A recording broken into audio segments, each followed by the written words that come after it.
Les amis, bonjour et bienvenue dans cette nouvelle vidéo assez froide, il faut le reconnaître. Alors aujourd'hui, j'essaie avec vous le nouveau SUV électrique compact de chez MG, le Marvel R. Basé sur le Rover Marvel X, produit et commercialisé en Chine depuis 2018, le MG Marvel R a été revu en profondeur pour plaire aux exigences des conducteurs européens. Présenté en Europe en mars 2021 et commercialisé depuis le mois de mai de la même année, le nouveau petit MG montre à quel point la SAIC, le groupe qui détient MG, a de fortes ambitions pour l'Europe. La SAIC, c'est un grand groupe automobile chinois que Marc vous a déjà présenté à plusieurs reprises au sein de ses vidéos sur la marque MG. J'éviterai donc les redites et vous conseillerais simplement d'aller visionner celle-ci. Alors je sais que pour certains, le simple fait d'entendre qu'une voiture vient de Chine provoque chez eux une réaction de rejet. L'idée ancienne de la voiture chinoise n'étant pas capable de passer les crash tests européens à la dent très dure. Et pourtant, le Marvel R nous gratifie d'un score Euro NCAP de 4 étoiles. Un très bon score quand on sait que les tests ont été durcis ces derniers mois, au point de renvoyer la Renault Zoé au score de 0 étoile. Alors une chose est certaine en tout cas, et je vais vous l'expliquer au cours de cette vidéo, c'est que pour sa seconde génération de voitures électriques, MG a décidé de mettre la barre très haut. Alors avant de commencer cet essai à proprement parler, je tiens à remercier le garage L'Universel à Liège pour le prêt de ce magnifique Marvel R. L'Universel est également concessionnaire MG à Aouan, Stambert, Serein, mais également Chênay. Si après cette vidéo il vous reste des questions sur celle-ci, n'hésitez surtout pas à les contacter, ils se feront un grand plaisir de vous renseigner sur votre prochaine voiture et qui sait, ce sera peut-être un Marvel R comme celui-ci.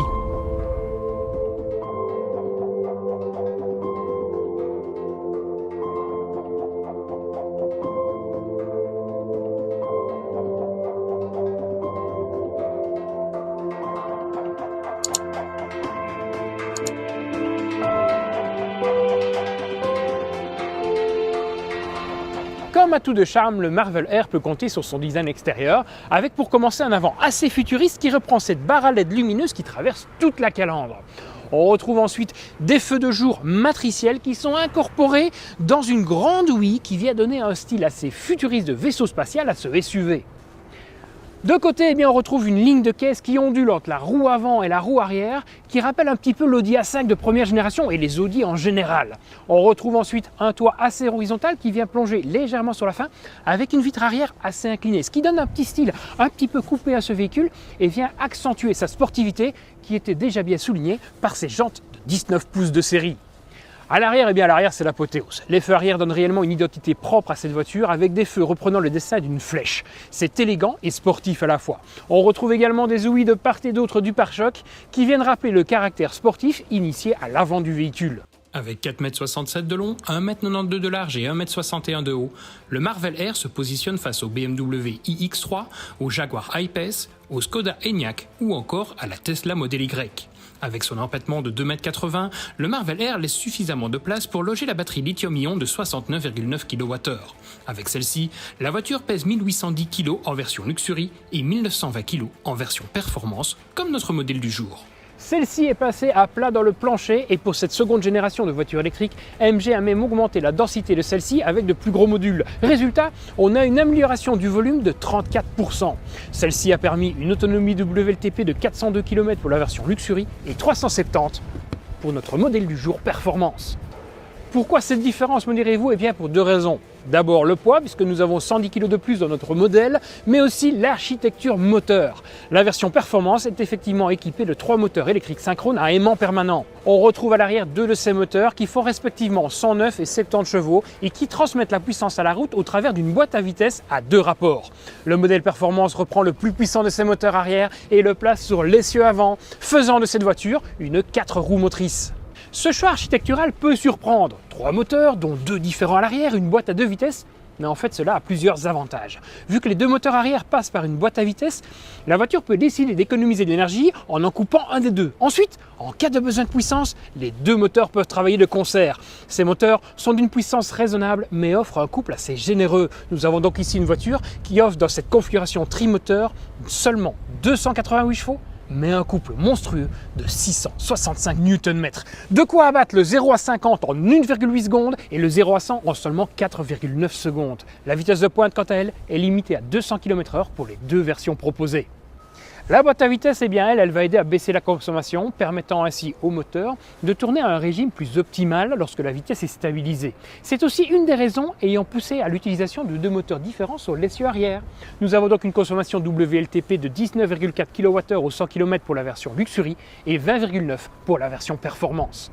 La seule ombre au tableau de toute cette chaîne cinétique, eh bien, c'est la recharge. Si le chargeur embarqué en courant alternatif de 11 kW mettra un peu plus de 7 heures pour passer de 0 à 100%, ce qui est dans la norme sur bien les voitures électriques, le chargeur rapide en courant continu, lui, se limitera du 90 kW de puissance, mettant ainsi 1 heure pour passer de 10 à 80%. Sachez cependant que la voiture est équipée du véhicule to load qui permettra de brancher un accessoire sur son port de recharge afin de charger ceci. Puisque nous parlons praticité, attardons-nous un instant sur les espaces de chargement qu'offre cette voiture. Dans sa version Luxury, elle propose deux coffres. Celui arrière fait 357 litres et peut s'ouvrir avec le pied. Lorsque vous rabattez la banquette arrière fractionnée en 40-60, eh bien ce coffre passe à 1396 litres, comme dans notre version Performance. Attention cependant, comme nous avons ici un coffre et surtout une voiture équipée avec un système audio Bose, eh bien il n'y a pas de sous-coffre. Ce qui fait qu'on a quand même un coffre assez haut pour venir charger, même si celui-ci reste pratique. Si le coffre arrière est identique sur les deux versions, eh bien ce n'est pas le cas pour le coffre avant. Dans la version Luxury, vous retrouvez ici un énorme coffre de 150 litres qui fait plus de 60 cm de largeur. Et surtout, celui-ci est couvert avec un petit couvercle avec deux vérins pour le rendre complètement étanche. C'est génial! Malheureusement, sur notre version Performance, eh bien, on fait l'impasse sur celui-ci puisque nous avons un moteur électrique sur l'essieu avant qui monte assez haut. Résultat, il est impossible de venir y mettre un coffre. Et je trouve ça vraiment dommage. Passons maintenant à l'intérieur avec un accueil très moderne puisque la voiture déploie les poignées de porte quand on s'en approche. Moi, j'aime beaucoup. Ouh, là, il fait meilleur. Alors, la première chose qui saute aux yeux en rentrant dans cette voiture, eh bien, c'est l'énorme tablette tactile de 19,4 pouces qui trône sur le tableau de bord et qui vient se prolonger sur la console centrale.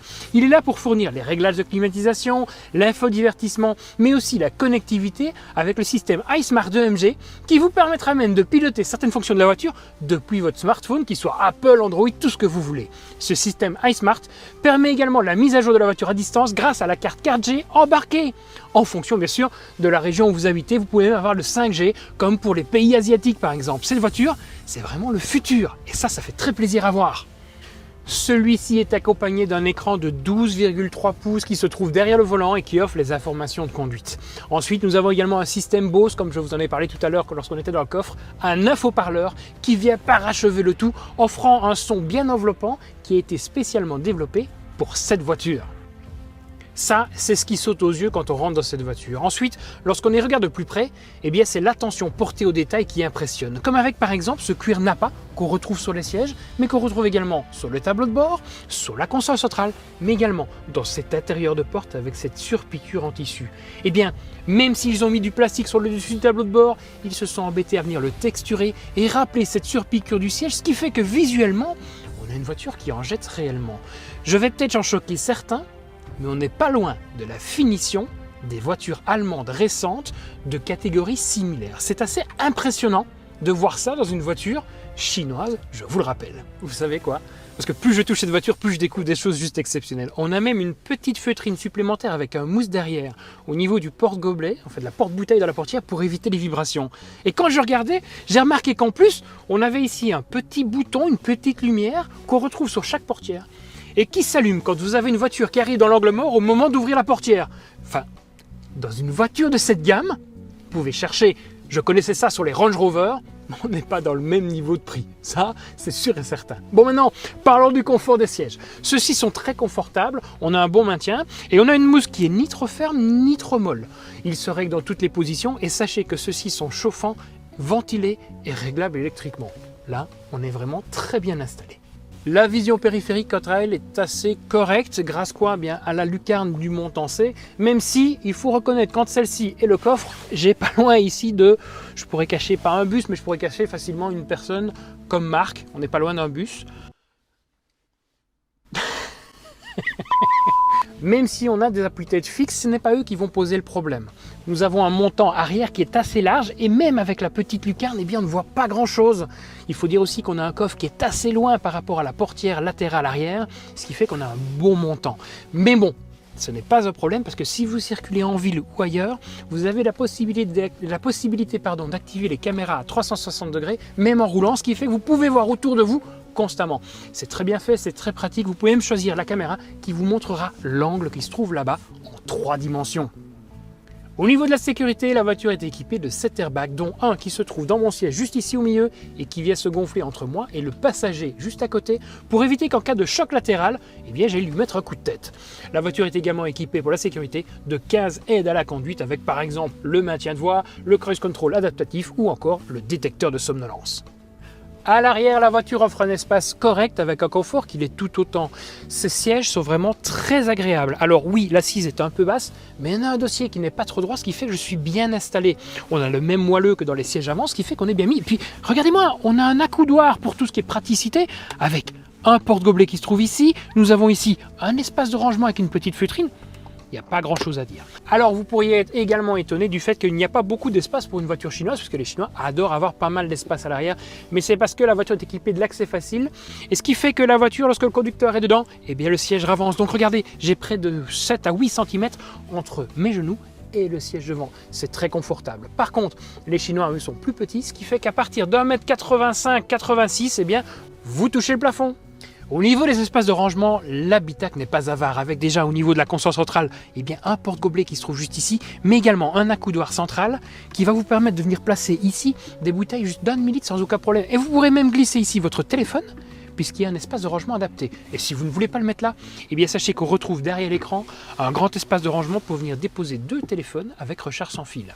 Si vous n'aimez pas la recharge sans fil, vous retrouvez 2 ports USB ici, mais également 2 ports USB à l'arrière. Sans oublier le vide-poche. Je vous dis, cette voiture offre vraiment une pléthore de rangements. Bon, maintenant place à la conduite, car je vous avoue que ce Marvel Air m'impressionne de plus en plus. Alors quand MG annonce que Porsche a aidé au développement de la suspension et du châssis, eh bien, je vous avoue que ça rend curieux.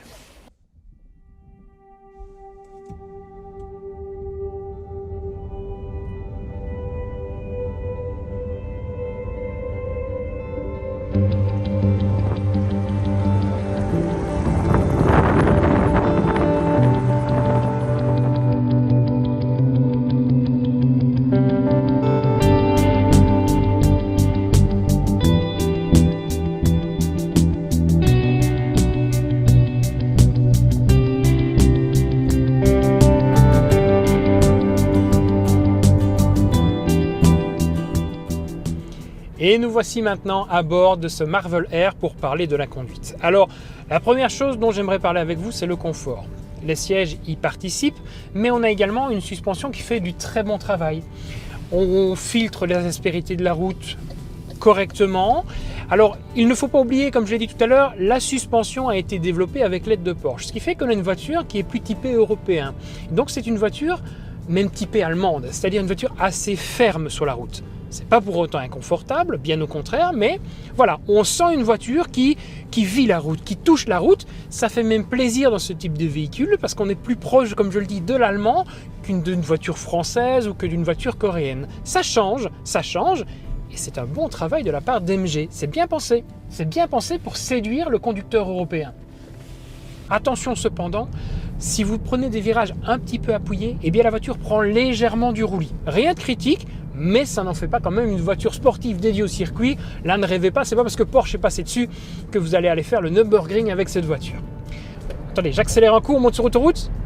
Pouah, ça part, mais sans aucun problème. 288 chevaux et 665 Nm, c'est largement suffisant, vraiment largement suffisant. Surtout que la voiture est équipée d'une boîte à 2 vitesses sur l'arrière, ce qui fait que sur autoroute à vitesse stabilisée, eh bien pour économiser du carburant, il mettra le deuxième rapport. Et alors là, on peut creuser sans aucun problème. Alors il faut également parler de l'insonorisation qui participe au confort de cette voiture. Il faut savoir qu'MG a fait passer à sa voiture le test NVH, auquel elle a reçu un score de 95%. Ce test NVH, il va tester 3 choses, les bruits, les vibrations, mais également la dureté du véhicule. Et un score de 95%, c'est un très très bon score. Nous avons donc ici une voiture qui fait attention aux détails et il le rend bien au conducteur. C'est très agréable à bord de cette voiture, je n'ai vraiment pas à me plaindre. Alors il faut savoir que le freinage est tributaire du mode de conduite que vous allez choisir. Effectivement, nous avons un système e-booster qui va changer le ressenti au niveau de la pédale en fonction du mode choisi. Donc si je mets le mode Winter, Eco, Normal, Sport ou Sport Plus, eh bien le comportement de la voiture change, que ce soit à l'accélérateur, à la direction, mais également au freinage. On a vraiment une voiture qui fait attention aux détails et qui nous fait plaisir. J'aime beaucoup cette voiture. Et plus le temps passe, eh bien plus je m'y plais.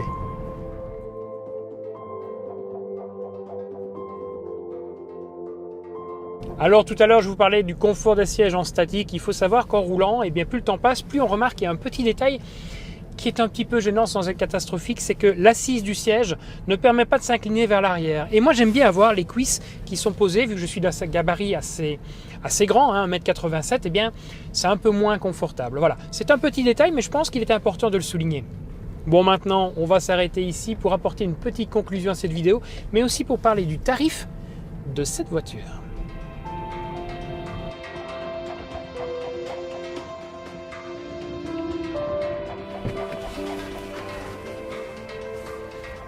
Je n'ai pas grand-chose à reprocher à cette voiture qui offre des prestations vraiment de haut niveau. C'est vraiment une belle voiture qui présage de bonnes choses pour l'avenir de MG. Bon, maintenant parlons de la consommation. La voiture est annoncée pour officiellement 20,9 kWh au 100 km. Et il faut dire qu'on les atteint assez rapidement, surtout avec ces conditions hivernales, puisqu'au cours de cet essai, nous avons fait une moyenne de 25 kWh. Ça peut paraître élevé, mais je vous rappelle qu'il fait 1 degré, que j'ai mis le chauffage sur 25 avec le siège chauffant et qu'on n'a pas vraiment ménagé la voiture, il fallait quand même essayer. C'est 665 Nm.